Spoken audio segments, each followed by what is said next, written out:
Last Sunday চলে গেছিলাম চিড়িয়াখানা। ফটোগুলো শেয়ার করলেও ভিডিওগুলো এডিট করার সময়ই পাইনি, তাই জন্য শেয়ারও করা ওঠেনি। চলো আজকে তোমাদের সাথে চিড়িয়াখানা আমরা কিরম আনন্দ করলাম সেগুলোই গল্প করতে এলাম। এদিকে এদিকে এদিকে পিউ পিউ, আরে ভালো বন্ধুরা।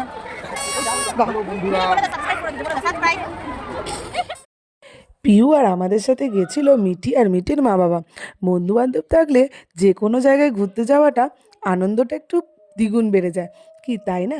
আমরা পৌঁছাই তখন বাজে বেলা একটা, কিন্তু খেতে বসলে তো অনেকটা সময় লেগে যাবে, তাই ভাবলাম আগে একটুখানি ঘুরে নিই, তারপরে নয় খেতে বসবো।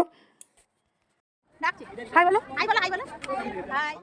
আমরা ফার্স্টে কিছু পাখি দেখার পর চলে গেছিলাম জিরাফের ওইখানে। জিরাফের ওইখানে ঢোকার এন্ট্রিটা দেখো কি দারুণ করা। এখানে ভিডিওগুলো কিন্তু দারুণ আসছিল। তো ভাই আমি যেতে যেতে কিছুটা ভিডিও করে নিচ্ছিলাম।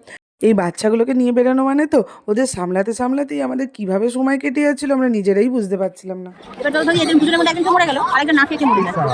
এত লয়াল এরা পার্টনারের প্রতি।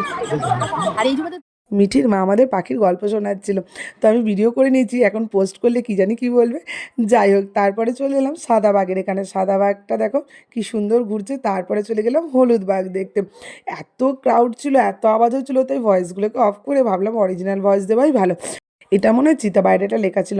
যাই হোক, এর মাঝে কিন্তু আমাদের খাওয়া হয়ে গেছে। খাওয়ার কোনো ভিডিও ক্লিপ সেরকম নেওয়া হয়নি, কারণ বাচ্চাদের খাইয়ে নিজেদের খাওয়ানো মানে একটা বিশাল ব্যাপার, তাও আবার বাইরে গিয়ে।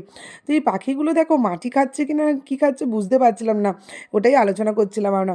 তারপরে লাস্ট আমরা যেটা দেখলাম সেটা হচ্ছে এই ভাল্লুকটা। দেখো কি সুন্দর খালি খেলা দেখাচ্ছে। আমরা মোটামুটি সব অ্যানিম্যালকেই কিন্তু জেগেছিল দেখলাম, কেউ কিন্তু ঘুমাচ্ছিল না, শুধু এলিফ্যান্ট ছাড়া। আর এলিফ্যান্টের ভিডিওটা নেওয়া হয়নি। চলো আজকের গল্পটা এখানেই শেষ করলাম, আবার আসবো নতুন কোনো ভিডিও নিয়ে। টাটা।